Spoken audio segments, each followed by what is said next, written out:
وہ ultimate instrument اور وہ ذریعہ جس کے ذریعے ہر کام کیا جاتا ہے۔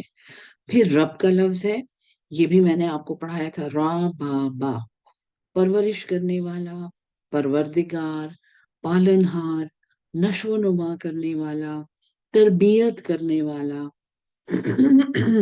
اور پھر آتا ہے عالمین، عالمہ، جیسے ہم معلوم بھی کہتے ہیں، عالمین کا مطلب ہے جہان اور مکان، اور یہ اس میں یعنی کہ معلوم اور نامعلوم علم اس میں شامل ہے۔ سو الحمدللہ رب العالمین، اس میں ہم نے 4 روٹ سیکھی ہیں۔ حامدہ، حمد، پھر اللہ کی روٹ ہم نے سیکھ لی، پھر رب ہے را با با، اور پھر عالمین، جہان اور مکان، اور میں نے آپ کو بتایا تھا کہ زمان، یعنی کہ پوری دنیا، سارے زمانے شروع سے لے کر آخر تک، اور وہ آخر جس کو ہم آخر سمجھتے ہیں، اس کے بعد ایک ایٹرنیٹی ہے۔ اور پھر ہے الرحمن الرحیم، یہ بھی میں آپ کو پڑھا چکی ہوں، رحم سے نکلا ہے یہ، راہمیم، جس کا مطلب ہے بچے دانی، یعنی جہاں پر بچہ جنین نشو و نما پاتا ہے اور اس کو نہ صرف ماں کنسیو کرتی ہے، 9 مہینے اس کو وہاں پہ اپنے خون سے سینچتی ہے ماں۔ یہ وہ مقام ہے، یہ وہ وضو ہے انسانی جسم میں، جس میں اگر ہم نے کسی کو ایک بہت ہی بے لوث محبت، ایک ایبسولوٹلی انکنڈیشنل لو، سیلف لیس لو کی اگر ہم نے کسی کو مثال دینی ہو تو وہ رحم کی مثال ہے، یعنی اللہ تعالیٰ کا انسان سے یہ تعلق ہے۔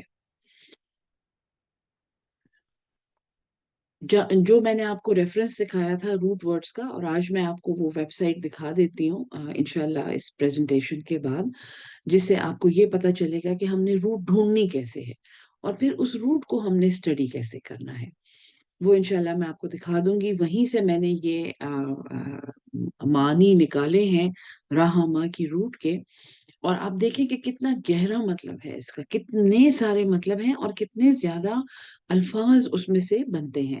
یہ عربی گرامر کے اصول ہیں، یہاں پہ رحمہ، ترحمو اور ارحم، ان کے یا ارحام، ان کے معنی بتائے گئے ہیں۔ اور ارحام کی، یا اگر آپ دیکھیں جیسے یہاں پہ ارحام، وومز یا بچے دانی، اور اس کو ووم یعنی ارحم جو ہے یہ پلورل ہے، یہاں پہ سنگولر لکھا ہوا ہے لیکن ارحام از پلورل، سنگولر اس کا ہے رحم۔ پھر رحمون ہے، رحمون، یعنی یہ وہ رشتے ہیں جن کو ہم خون کے رشتے کہتے ہیں، ریلیشن شپس، نیئرنیس آف کن، کہ یہ مجھ سے اتنا قریب ہے، یعنی میرے ماں باپ میرے ساتھ خون کے رشتوں میں سب سے زیادہ قریب ہیں، اس کے بعد بہن بھائی ہیں، اس کے ماں باپ کے بعد نانا نانی ہیں، دادا دادی ہیں، so connection by birth, relationship connecting with an ancestor. پھر رحمان ہے، یہ ایکٹیو پارٹیسپل ناؤن ہے اس کا، اور جیسے یہ روٹس جب ہم اسٹڈی کرتے ہیں تو فعال، یعنی ایک اگر ورب ہم اسٹڈی کریں تو فعال کے وزن پہ ہم انہیں اسٹڈی کرتے ہیں، جو بہت زیادہ فل ہے اور ایکسٹینسو ہے، یعنی فعلان، جیسے ہم کہتے ہیں نا فعلا، اس نے یہ کام کیا، تو جب ہم کہتے ہیں فعلان، اس نے بے پناہ یہ کام کیا، تو اسی طرح جب رحمان کی ہم روح رحم سے جب ہم رحمان بناتے ہیں تو اس کا مطلب ہے بے پناہ رحم۔ اور پھر رحیم ہے، یعنی کہ رحیم فعیل، یعنی بار بار کرنے والا، کانسٹنٹ ریپیٹیشن اینڈ گیونگ، بار بار رحم کرنے والا۔ اور قرآن سے ہمیں پتہ ہے کہ اللہ تعالیٰ نے قرآن میں کہا ہے سورہ الانعام میں کہ کتب علی نفسہ الرحمہ، اس نے اپنی جان پہ رحمت فرض کر لی ہے، اس نے اپنے اوپر رحمت فرض، اللہ نے اپنی ذات پہ رحمت فرض کر لی ہے۔ اس کے بعد آتا ہے مالک یوم الدین، اور یہاں پہ میری آپ سے کچھ ذرا زیادہ ڈیٹیل بات اس لیے کرنی ہے کہ آج کل لوگ قیامت کی نشانیاں اور ان کو اسٹڈی کرنے میں اور ان کو ان کے بارے میں بات کرنے میں اور ان کو باقاعدہ یعنی گھنٹے لگا کے قیامت کی نشانیاں پڑھنے میں اور ان کے بارے میں ویڈیوز سننے میں، اور اس طرح کی بہت زیادہ چیزیں آج کل میں نوٹ کر رہی ہوں۔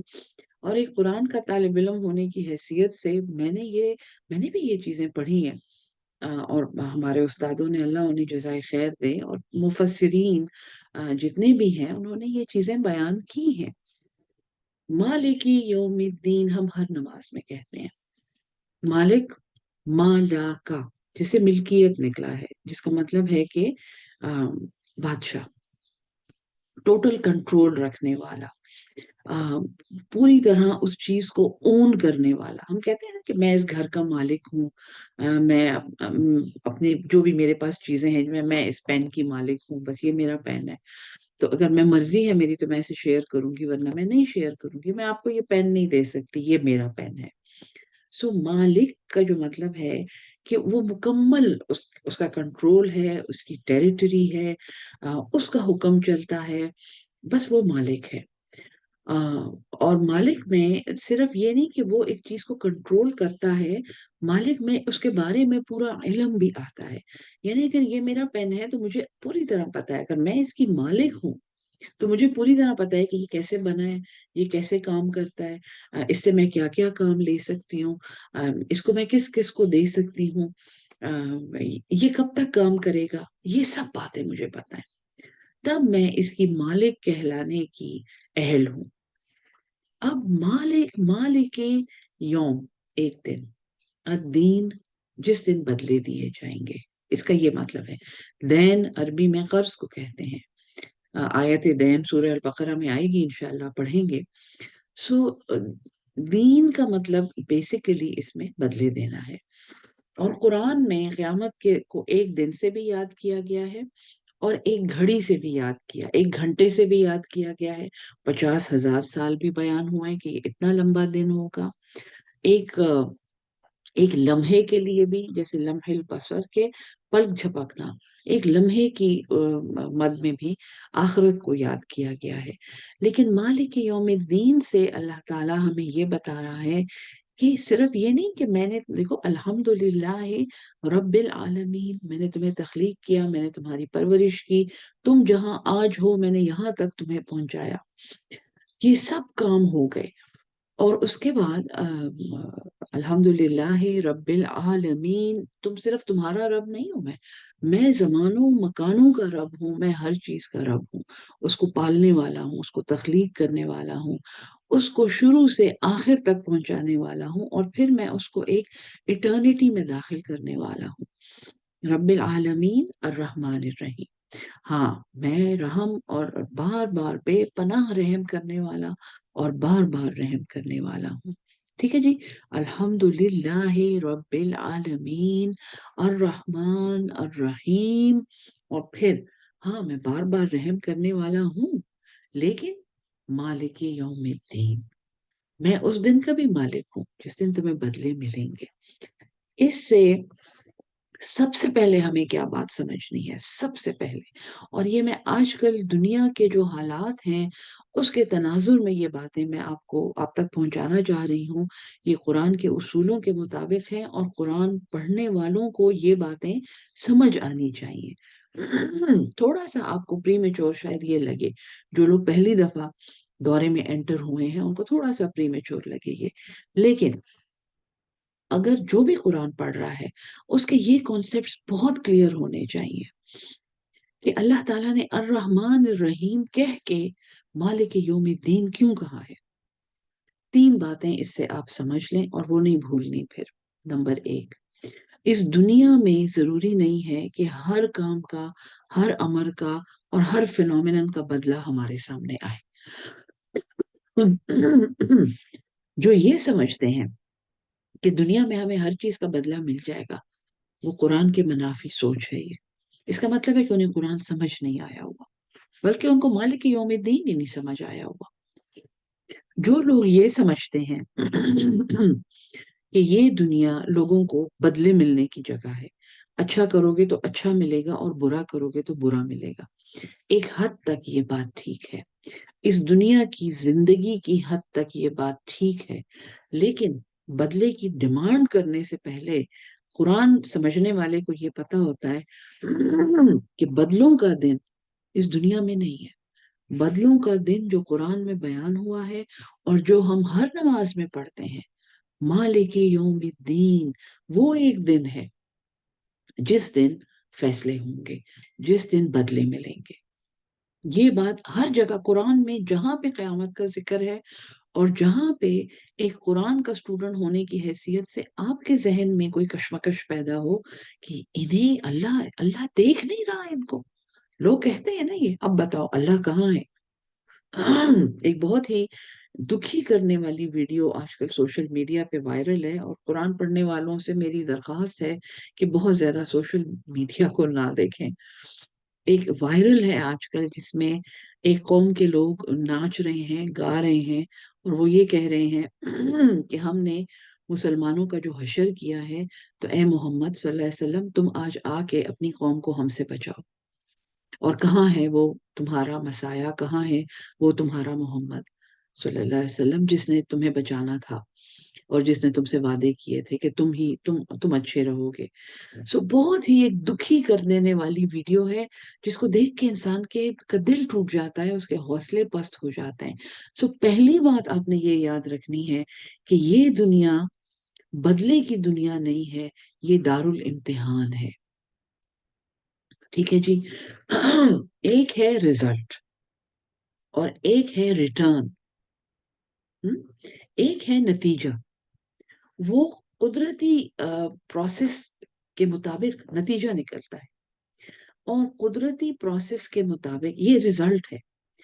یعنی میں اس پین کو اگر اپنے ماتھے پہ ایسے لگاؤں تو اس پہ کالی لکیر لگ جائے گی، یہ رزلٹ ہے، میرے ایکشن کا رزلٹ ہے یہ، اور یہ فزیکل رزلٹ ہے۔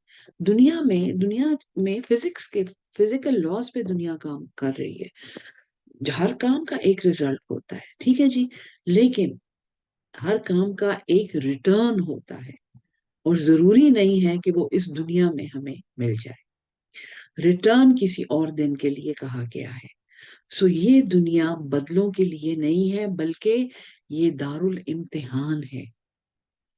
یہ دنیا امتحان کا گھر ہے، یہاں پہ اچھے یا برے بدلے کے لیے ہم نے محنت کرنی ہے۔ پہلی بات یہ اصول ہے قرآن کا، یہ ذہن میں یاد رکھنا ہے یہ بات۔ دوسری بات، اس دنیا میں بہت سی ایسی باتیں ہیں جن کو دیکھ کے ہم کہتے ہیں یہ تو قیامت کی نشانی، یا اللہ یہ تو بس قیامت آنے والی ہے۔ ہم لوگوں نے چند احادیث پڑھی ہوئی ہیں، ہم لوگوں نے قرآن پڑھا ہوا ہے الحمدللہ، اور ہمیں پتہ ہے کہ قیامت سے پہلے یہ باتیں ہوں گی۔ لیکن قیامت کی نشانیاں بیان کرنا، کیا اس کا کوئی فائدہ ہے؟ ایک مومن کو قرآن پہ پورا یقین ہوتا ہے، وہ کہتا ہے کہ اس میں جو لکھا ہے یہ سب ٹھیک ہے، اس میں لکھا ہے کہ قیامت نے آنا ہے، اس میں لکھا ہے کہ اس میں ہمارا حساب ہونا ہے۔ اب ہمیں کیا کرنا ہے؟ ہم نے بار بار بیٹھ کے یہ نہیں پڑھتے رہنا ہے قیامت نے آنا ہے اس میں حساب ہونا ہے، قیامت نے آنا ہے اس میں حساب ہونا ہے، یہاں تک کہ ہم تسبیحوں کے حساب سے سینکڑوں بار یہ بات کر لیں، اس کا ہمیں کوئی فائدہ نہیں ہونا۔ یہ تو ایسی بات ہے جیسے اللہ ایک ہے، ہم کہتے رہے نا اللہ ایک ہے، کیا فائدہ؟ ہمیں پتا ہے یہ ہمارے اندر ودیت ہے کہ اللہ ایک ہے، یہ ہمارا ایمان ہے، اسی طرح قیامت نے آنا ہے۔ لیکن ہم بیٹھ کے سارا وقت قیامت کی باتیں کرتے رہے، نہیں، ہم نے قیامت کی تیاری کرنی ہے۔ یہ قرآن ہمیں اس لیے ملا ہے کیونکہ ہم نے قیامت کے لیے اپنے آپ کو تیار کرنا ہے۔ تو بیٹھ کے اس کی اشعارہا و اشراتہا، اور ہم بیٹھ کے اس کی حدیثیں پڑھیں اور گھنٹوں انہیں یوٹیوب پہ سنیں، قرآن پڑھنے والے کا یہ ایٹیٹیوڈ نہیں ہے۔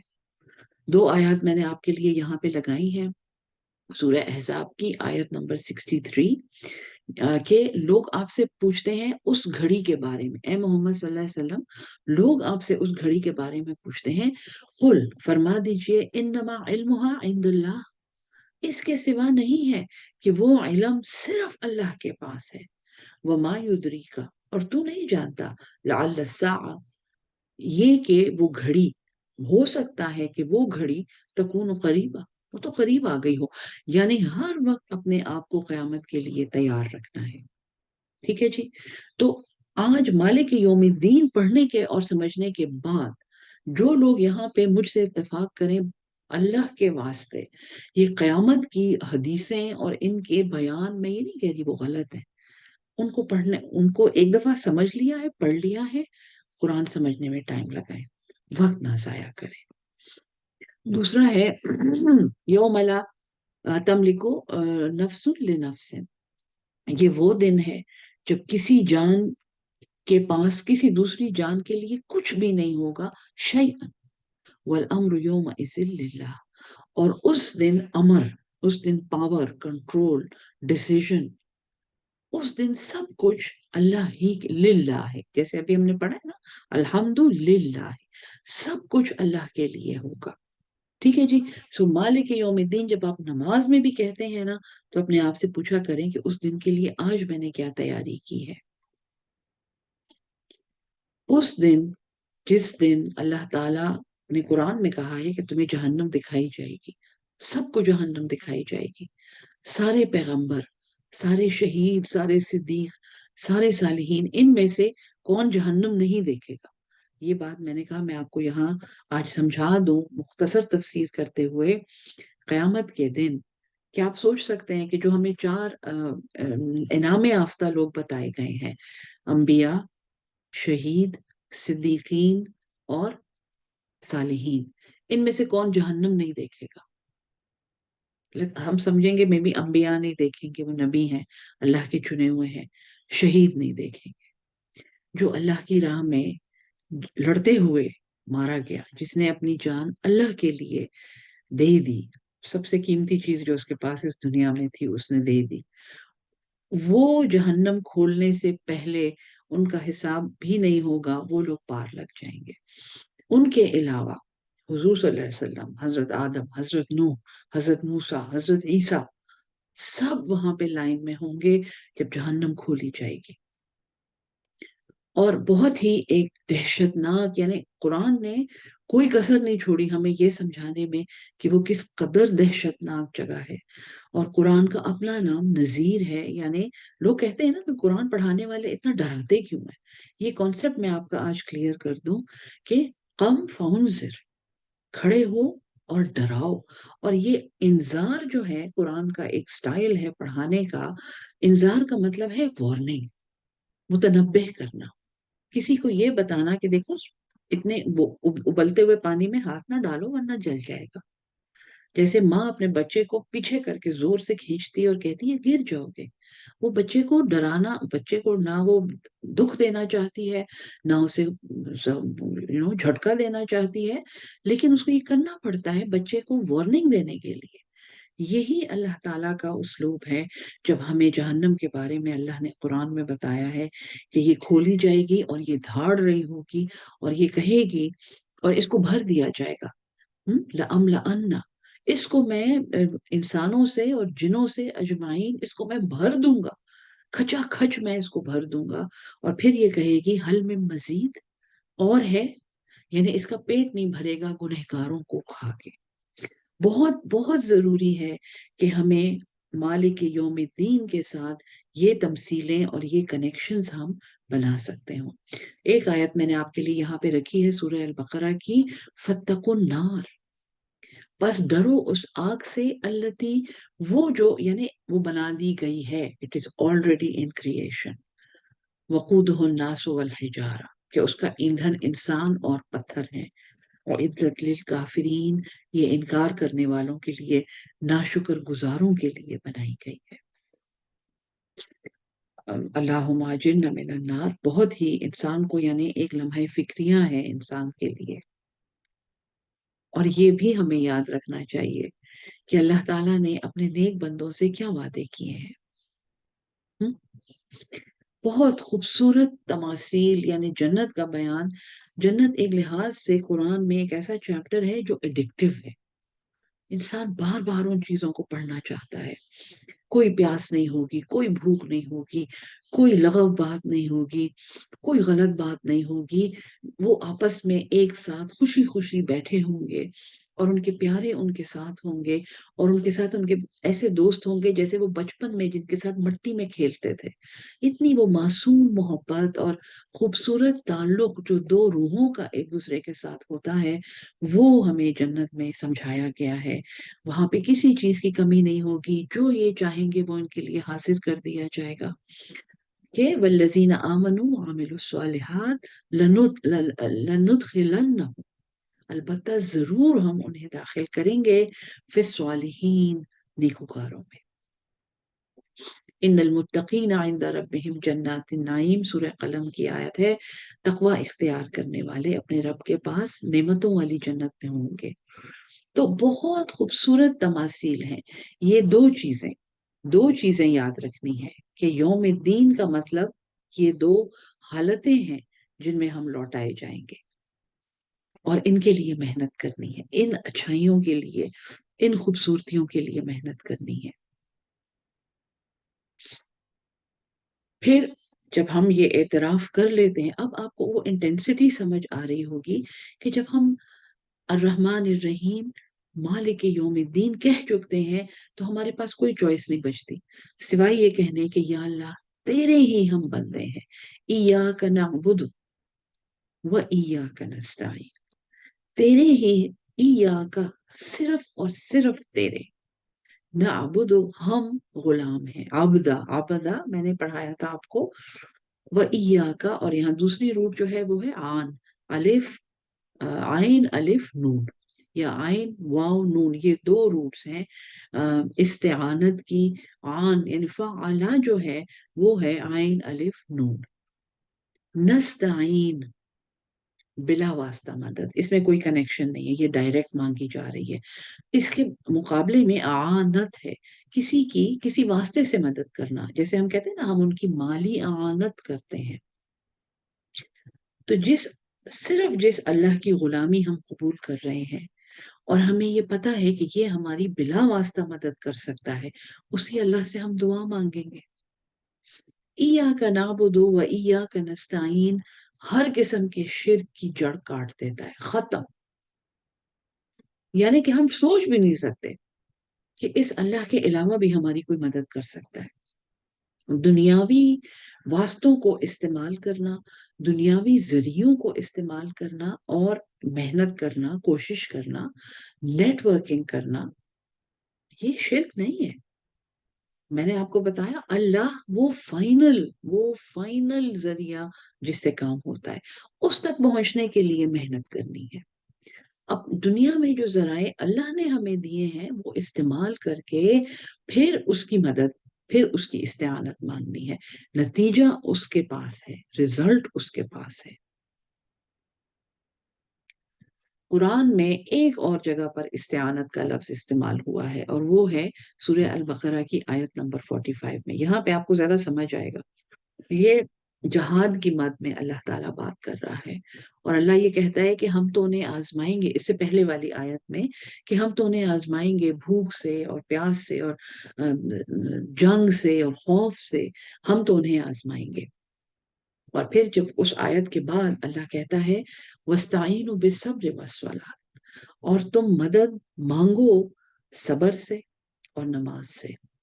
انہی آیات میں ان اللہ مع الصابرین کی آیت بھی ہے، اللہ اس کے ساتھ ہے۔ مطلب بہت بڑی بات ہے کہ صبر کرنے والے کو اللہ کہہ رہا ہے کہ میں تو تمہارے ساتھ ہوں۔ اس سے زیادہ اور انسان کیا چاہتا ہے کہ اللہ از آن مائی سائڈ، ایک سپر پاور ہے۔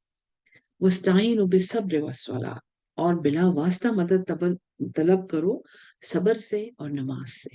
وَإِنَّهَا لَكَبِيرَةٌ، اور بے شک یہ بہت بڑی ہے، یہ بہت بڑی باتیں ہیں کہ صبر کر کے اور اللہ کے سامنے صرف اپنی بات کرنا اور اس کو کہنا کہ یا اللہ تجھے بتا دیا۔ وَأُفَوِّضُ أَمْرِي إِلَى اللَّهِ، بس میں نے اپنا معاملہ اللہ کے سپرد کر دیا۔ ان اللہ بصیر بالعباد، بے شک اللہ دیکھنے والا ہے اپنے بندوں کو۔ تو کس کے پاس صبر اور صلات، استعانت مانگنے والوں کو ایک اور چیز اس آیت میں کہی گئی ہے، الا علی الخاشعین، مگر خشیت کرنے والے، عاجزی کرنے والے۔ یہ بہت بڑی باتیں ہیں،